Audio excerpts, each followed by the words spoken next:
Now that you know a bit more about the time period in which Robert Louis Stevenson's novella was composed, I'd like to give you a brief introduction to the novella itself. And remember, we called it a novella because it's shorter than a novel but longer than a short story. It will be helpful if you have your copy of Strange Case of Dr. Jekyll and Mr. Hyde with you as you watch this presentation. As I mentioned in my presentation on the Victorian period, Strange Case of Dr. Jekyll and Mr. Hyde was written by the author Robert Louis Stevenson in 1886. Strange Case of Dr. Jekyll and Mr. Hyde tells the story of an upper middle class doctor named Dr. Henry Jekyll and a mysterious man named Edward Hyde to whom Jekyll is somehow connected. Figuring out how they're connected makes up the plot of much of the story. Two of the other main characters you'll encounter are two of Jekyll's close friends, the lawyer Gabriel John Utterson and a fellow doctor named Hasty Lanyon.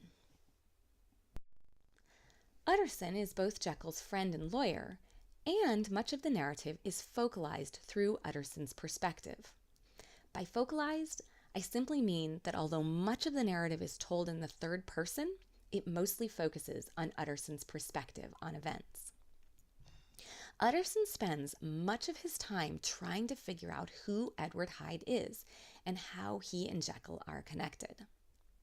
Although Dr. Lanyon, Dr. Jekyll, and Utterson are old friends, by the time our story begins, Lanyon and Jekyll have grown apart because of some sort of disagreement.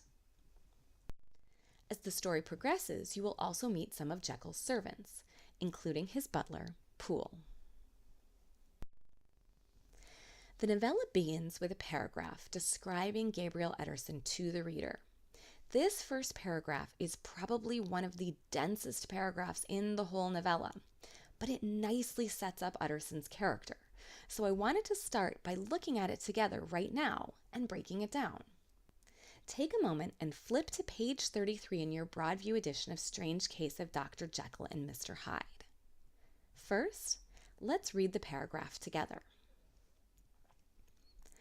Mr. Utterson the lawyer was a man of a rugged countenance that was never lighted by a smile, cold, scanty, and embarrassed in discourse, backward in sentiment, lean, long, dusty, dreary, and yet somehow lovable. At friendly meetings, and when the wine was to his taste, something eminently human beaconed from his eye, something indeed which never found its way into his talk, but which spoke not only in these silent symbols of the after-dinner face, but more often and loudly in the acts of his life. He was austere with himself, drank gin when he was alone to mortify a taste for vintages, and though he enjoyed the theater, had not crossed the doors of one for 20 years. But he had an approved tolerance for others, sometimes wondering, almost with envy, at the high pressure of spirits involved in their misdeeds, and in any extremity inclined to help rather than to reprove. "I incline to Cain's heresy," he used to say quaintly. "I let my brother go to the devil in his own way." In this character, it was frequently his fortune to be the last reputable acquaintance and the last good influence in the lives of down-going men.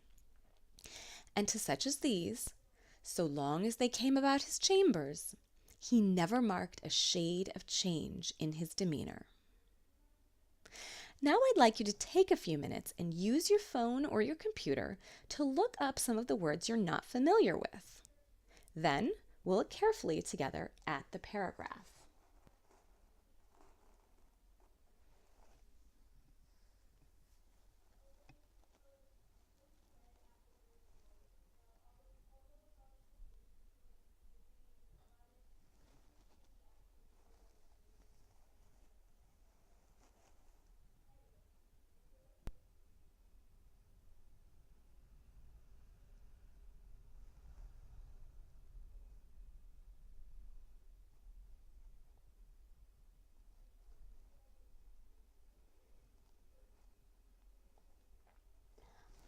I'll give you one more minute, and I do hope you're taking this time to look up some of those words that you don't know.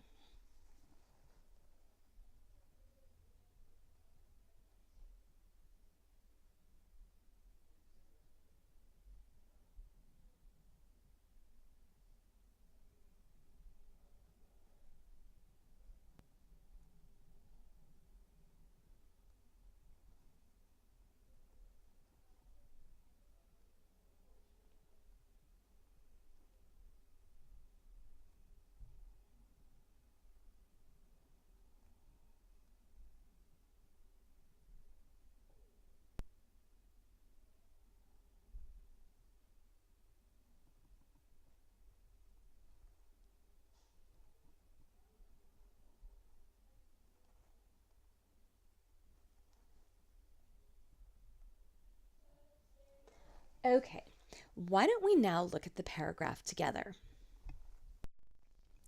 Many of the phrases used to describe Mr. Utterson paint a rather dismal, depressing picture of this character. The very first sentence tells us that his rugged countenance, the countenance being the face, was never lighted by a smile. So right off the bat, we're told that he hardly ever smiles. Plus, as the next sentence goes on to tell us, he was cold, scanty, and embarrassed in discourse. Discourse means speech or conversation, and scanty means small or insufficient. So essentially, we learn that he doesn't talk very much. And when he does, his conversation is somewhat awkward and without a lot of warmth. He's also backward in sentiment, so he's not very good at expressing his emotions or feelings, his sentiment in other words. And finally, he is lean, long, dusty, and dreary. If you skip down a few lines, this rather depressing description of Mr. Utterson continues. We're told that he was austere with himself. Austere means strict, so it sounds like he doesn't indulge himself very much. This is confirmed by the phrases following the semicolon. According to the narrator, Mr. Utterson drank gin when he was alone to mortify a taste for vintages, and though he enjoyed the theater, had not crossed the doors of one for 20 years. Many people misread this first phrase the first time they read it and think it means that he drinks a lot when he's alone. If you look more carefully at it, though, we can see that it means something different from this. It says that he drinks gin when he's alone to mortify a taste for vintages. First of all, it's important to know that gin was a cheap drink during the 19th century and not something that would have been favored by connoisseurs of fine beverages. Vintages, on the other hand, are fine old wines. Now, Utterson drinks this cheap gin to mortify a taste for expensive fine wines. Mortify means to subdue or suppress something. So basically, when he's alone, not at a big dinner party or entertaining people himself, he won't let himself drink the fine wines that he really likes. Instead, he drinks this cheap drink to suppress his desire for the fine wine. If this doesn't paint a picture of someone who's strict with himself, then how about the next line? Even though he enjoyed the theater, he hadn't allowed himself to go to the theater for 20 years. These phrases do not paint the most cheerful picture of Mr. Utterson, but there are phrases that complicate this simple, dreary picture of this character. For instance, the end of the second sentence tells us that even though he doesn't smile or talk very much, and even though he's dusty and dreary, he's nevertheless somehow lovable. How could this be, given everything else we've learned about him? According to the third sentence, it has something to do with the acts of his life. So his actions, perhaps, rather than his manner. What are these acts that endear this otherwise dusty and dreary lawyer to others?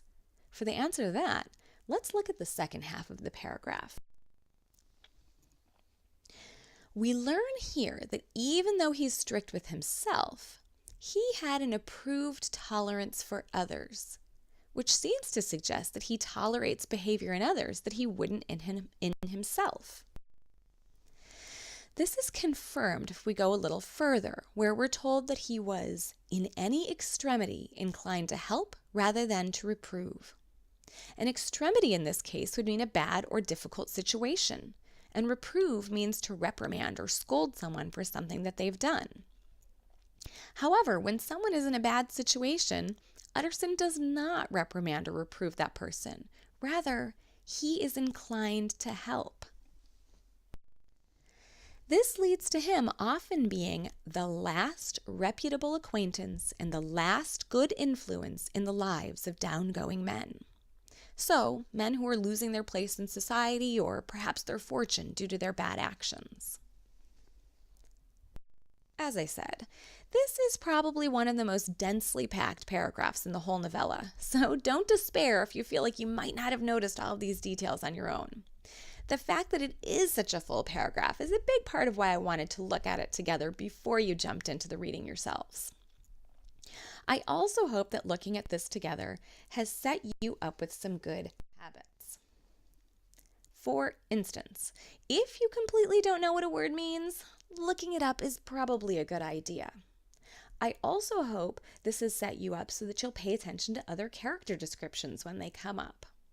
And of course, as we've been doing throughout the semester, underline, highlight, and/or take notes on parts that seem important. So, here are some final thoughts as you head into reading the novella itself. As the action of the novella starts, Utterson is taking a walk with a relative of his named Mr. Enfield. During this walk, Enfield tells Utterson a very strange story about a door, thus the title of the first chapter, Story of a Door, that initiates us into the mysteries at the heart of the novella.